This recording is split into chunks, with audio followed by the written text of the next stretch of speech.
Defensores y opositores del paquete de enmiendas a la Constitución presentado por el bloque de asambleístas de Alianza País defendieron la semana pasada sus argumentos en la Corte Constitucional. La segunda vicepresidenta de la Asamblea, Rosana Alvarado, justificó permitir que las Fuerzas Armadas participen en la seguridad ciudadana junto a la Sobre establecer la comunicación como un servicio público, Alvarado dijo: si es que la comunicación es un derecho, también puede ser un servicio público, de manera que el Estado intervenga en garantizar ese servicio y ese derecho. La reelección indefinida fue uno de los puntos más discutidos. La presidenta del Legislativo, Gabriela Rivadeneira, defendió que la propuesta se trate en la Asamblea, basándose en el poder que el pueblo les dio en las urnas. Si que gracias a esa votación y esa representación que tenemos en la Asamblea, pues vamos a asumir nuestro rol conforme lo determina la propia Constitución e impulsar una enmienda en un proceso que lo determina la ley. Los alegatos continuaron y le tocó el turno a la oposición. El ex candidato a la presidencia de la República, Guillermo Lasso, se opuso a la reelección indefinida e insistió que los cambios propuestos por país deben ser tratados en una asamblea constituyente. Como lo dijo el propio presidente Correa en enero de este año, no se puede alterar las reglas del juego, no se puede reformar ni cambiar la Constitución por considerar a una persona indispensable. Luego de más de 7 horas, la audiencia concluyó. La jueza ponente, Wendy Molina, deberá elaborar un informe para conocimiento del Pleno de la Corte Constitucional. El presidente Rafael Correa también se pronunció sobre la propuesta de reelección indefinida. Dijo que él, particularmente, no ha confirmado su participación en las próximas elecciones. A los que me conocen, ustedes me conocen, saben que no miento, que soy una persona sincera. Lo que menos me interesa en lo personal es la reelección. Los 9 miembros de la Corte Constitucional serán los que decidan si los cambios se realizan vía enmienda o reforma. Joana Ramos, 24 horas. Damos la bienvenida al doctor Enrique Herrería del Observatorio de Derechos y Justicia. Enrique, buenos días. Antes de entrar al tema jurídico y cómo impacta a la gente, políticamente, ¿qué efectos tiene lo que dice el presidente? Ustedes me conocen, que soy una persona sincera, más o menos así dice, que lo que menos le interesa es la reelección. Siendo así, ¿por qué habría todo este alboroto y esta iniciativa de Alianza País para la reelección? En el plano eminentemente jurídico se puede hacer una valoración. La primera es que el presidente miente, porque si no le interesa la reelección, ¿para qué la quiere imponer a través de una corte complaciente con sus pedidos? O la segunda, efectivamente no va por la reelección, sino que es una forma de mantener agrupados a todos los sectores políticos que están con él, porque en el momento en que el presidente de la República dice yo no voy a la reelección, previendo la crisis económica que va a venir después de que culmine su periodo presidencial, bueno, en ese momento salen corriendo para todos lados y se queda solito en el Palacio de Gobierno, no va a tener ni sus más cercanos colaboradores. Entonces, esa es la valoración de carácter política que se puede hacer. Pero en lo de fondo, la primera cosa que quiero señalar, que se ha dado el primer paso para dictar otra sentencia complaciente con el poder político por parte de la Corte Constitucional. Se refiere a la decisión de desechar de desechar las 3 demandas inconstitucionales. Que fíjese además usted, los artículos 26 y 30 del reglamento de sustanciación de trámites de la Corte Constitucional establecen que una vez que han resuelto un caso los magistrados tienen que ponerse la día y hora en el cual se lo hizo, firmar el presidente, el secretario, con los nombres de los votos a favor y también los votos en contra o votos salvados, y luego de eso comunicar dentro de las 24 horas.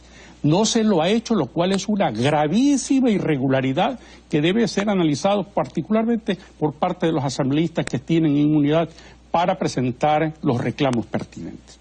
Ahora bien, en lo de fondo, ¿cuál es el problema de que el Ecuador no tenga una prensa independiente en la vía que se está dictando esta sentencia? Por ejemplo, que no sabríamos una cosa gravísima que está ocurriendo en este momento, que no es la primera vez, pero ahora ya es masiva, colectivamente, que los ecuatorianos tienen que pedirle perdón al presidente de la República para que saque de las mazmorras infames en que están metidos ecuatorianos, en este caso jóvenes ecuatorianos. Si no hubiera prensa independiente, no cabría tal posibilidad de que los ecuatorianos conozcamos que no es que hemos retrocedido 200 años en la historia a las monarquías absolutistas. Hemos llegado al medioevo, donde el señor feudal hacía lo que le daba la gana con los siervos de la gleba, que no tenían otro recurso que pedirle perdón para que este señor de forma magnánima los perdone y no los siga oprimiendo.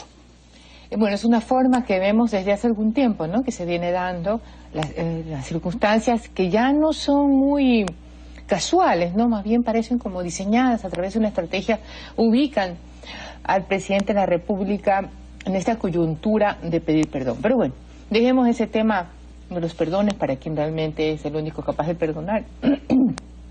Vámonos al tema, Enrique, de fondo para la gente. ¿Qué impacto, la misma pregunta para Juan Pablo, qué impacto tiene a la gente que nos acompaña en este rato, a la gente, a nuestros compañeros de trabajo, a nuestras familias, que esa reforma de la Constitución tenga luz verde por parte de esta Corte Constitucional, que coincide increíblemente con la voluntad del Ejecutivo? Sí, como siempre. Bueno, una de las cosas que es importante, el bienestar de los pueblos se logra a través de una administración de la función pública honorable, sin irregularidades, siendo los funcionarios públicos ejecutores de una política de absoluta probidad. ¿Qué es lo que ocurre cuando no hay prensa independiente? Se lo acaba de señalar por parte de Juan Pablo Albán.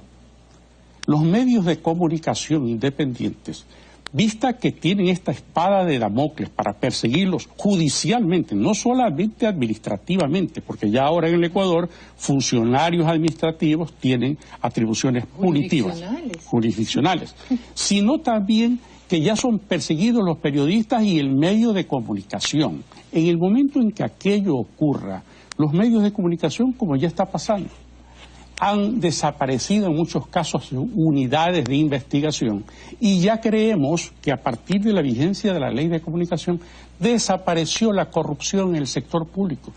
Cuando empiezan a dilapidarse los recursos del sector público, cuando hay funcionarios deshonestos que se enriquecen a costa del erario nacional, bueno, en ese momento hay un perjuicio para todo el colectivo ciudadano. Y esa es una de las cosas graves por las que hay que luchar. Pero mire usted otra cosa grave. Esa sentencia que se acaba de dar y su ratificación a través de las enmiendas que con seguridad van a favorecer al gobierno, va a significar que de acuerdo al artículo 314 de la Constitución, los medios de comunicación, la información del país va a tener el carácter de uniforme. Así dice el 314. Claro. Habrá uniformidad en la comunicación. Es como la uniformidad en el servicio público de luz. Enrique, pasemos a otro tema que se me acaba el tiempo. El tema de las Fuerzas Armadas. ¿Qué significa la gente que las Fuerzas Armadas estén en las calles defendiendo o trabajando con la policía? ¿Qué significa para las propias Fuerzas Armadas? Las Fuerzas Armadas, por su profesionalización, ellos tienen labores específicas que es de defender al Estado ecuatoriano de agresiones externas. Pueden colaborar de manera puntual en algún caso en que sea menester su intervención, pero las Fuerzas Armadas no están programadas para ejercer en las calles represión a los sectores que protesten ni en su lucha contra la delincuencia, porque puede ocurrir lo que ya ha pasado con sectores de la policía, que en esta relación de lucha en las calles con sectores delictivos se pueden contaminar, y en el momento en que se contaminen las Fuerzas Armadas, el país se disuelve. Se me acabó el tiempo, Enrique, como siempre se queda corto para seguir tratando de estos temas que nos importan a usted, a mí, a todos. La Constitución de la República puede ser reformada por ¿cuántos jueces? ¿9? Por 9 jueces. 9 ciudadanos que de alguna manera han estado vinculados con este gobierno y que frecuentemente coinciden con la voluntad del presidente.